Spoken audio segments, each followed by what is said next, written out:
Subscribe to our YouTube channel and press the bell icon to get the latest updates. अपने first post के एक लेख में लिखा जिसमें उन्होंने कहा कि जगन्नाथपुरी मंदिर की भव्यता से वो बहुत प्रभावित हैं, लेकिन इस बात से दुखी हैं कि इस भव्य मंदिर में गैर हिंदुओं को प्रवेश की अनुमति नहीं है। यहाँ पर दो बातें, पहली आकार पटेल के लेख का खंडन हम करेंगे और दूसरी बात लोगों को इस बारे में जानकारी देंगे कि क्यों जगन्नाथ मंदिर और देश के अन्य कई मंदिरों में किसी गैर हिंदू के प्रवेश पर प्रतिबंध है। ये भगवान जगन्नाथ हैं जो उड़ीसा के सबसे सम्मानित और पूजनीय देवता हैं। भगवान जगन्नाथ के हाथों को देखें, उनके हाथों में हथेलियां नहीं हैं और एक भी उंगलियां नहीं हैं। बंगाली में धूटो जगन्नाथ नामक एक शब्द है। धूटो का अर्थ है विकलांग। भगवान जगन्नाथ के हाथ क्यों नहीं है, इसकी कहानी कुछ इस तरह से है। महाभारत युद्ध के 36 वर्षों के बाद भगवान कृष्ण ने अपना दायित्व पूरा करने के बाद इस नश्वर दुनिया को छोड़ने का फैसला किया। तभी उन पर एक शिकारी, जिसे जरा के नाम से जाना जाता है, तीर से हमला किया। उस तीर से भगवान कृष्ण गंभीर रूप से घायल हो गए और अंततः नश्वर शरीर का परित्याग किया उन्होंने। अर्जुन ने उनका अंतिम संस्कार किया, लेकिन भगवान कृष्ण का पूरा शरीर राख में तो बदल गया, सिर्फ उनके हृदय को छोड़कर, जो अब भी जीवित था और धड़क रहा था। एक भविष्यवाणी के अनुसार अर्जुन ने हृदय को समुद्र में विसर्जित कर दिया। हृदय समुद्र में तैरता रहा और नीले रंग की मूर्ति में परिवर्तित हो गया, जिसे नील माधव कहा जाता है। यह मूर्ति पश्चिमी तट द्वारका से पूर्वी तट पुरी तक तैर कर पहुंची थी, जिसे कलिंग के विश्वासु नामक आदिवासियों के सरदार ने प्राप्त किया और इसे एक गुफा में रखा। राजा इंद्रयुग्म ने जब मूर्ति के बारे में सुना तो मूर्ति को प्राप्त करने के लिए अपने मंत्री विद्यापति को भेजा।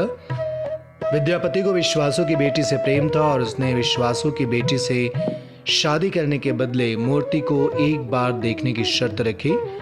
विश्वासु विद्यापति की आंखों पर पट्टी बांधकर उसे गुफा में ले गया।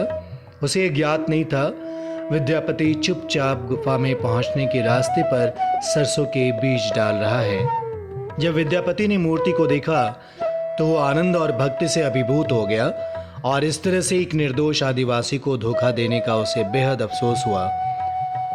कुछ दिनों बाद राजा इंद्रयुग्म मूर्ति को प्राप्त करने के लिए बड़ी सेना के साथ वहां पहुंचा। विश्वासु और विद्यापति की मूर्ति न ले जाने की विनती को अस्वीकार करते हुए राजा गुफा में प्रविष्ट हुआ, लेकिन अंदर पहुंचकर राजा आश्चर्यचकित था क्योंकि मूर्ति वहां से गायब हो चुकी थी। राजा को अपनी भूल पर पछतावा हुआ और वो क्षमा याचना करते हुए अपने राज्य वापस चला गया। राजा को स्वप्न में एक दिव्य आवाज ने पुरी के समुद्र तट पर जाने के लिए कहा, जहां उन्हें भगवान विष्णु के निशान वाली लकड़ी का एक लट्ठा मिलेगा। भविष्यवाणी के अनुसार राजा को शंख के निशान के साथ एक लकड़ी मिली। यह भगवान कृष्ण का हृदय था, जो पहले नील माधव में बदल गया था और बाद में लकड़ी में बदल गया।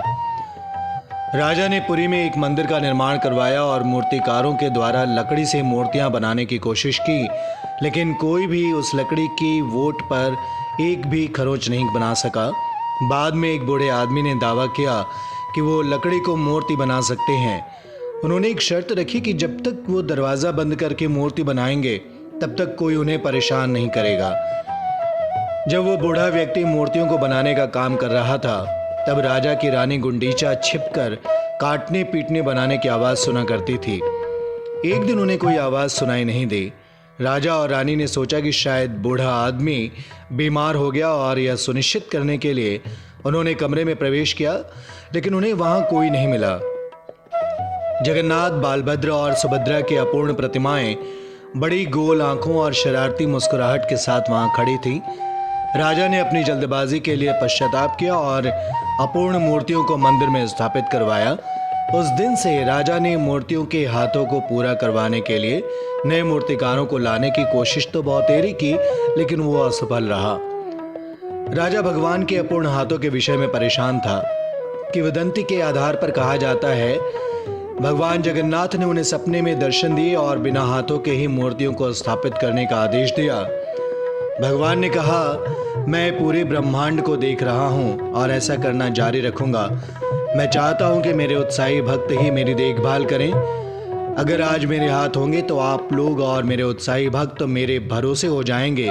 मैं चाहता हूँ कि आप लोग आत्मनिर्भर हों और मुझे बचाने के लिए स्वयं मजबूत हों। Subscribe to our YouTube channel and press the bell icon to get the latest updates.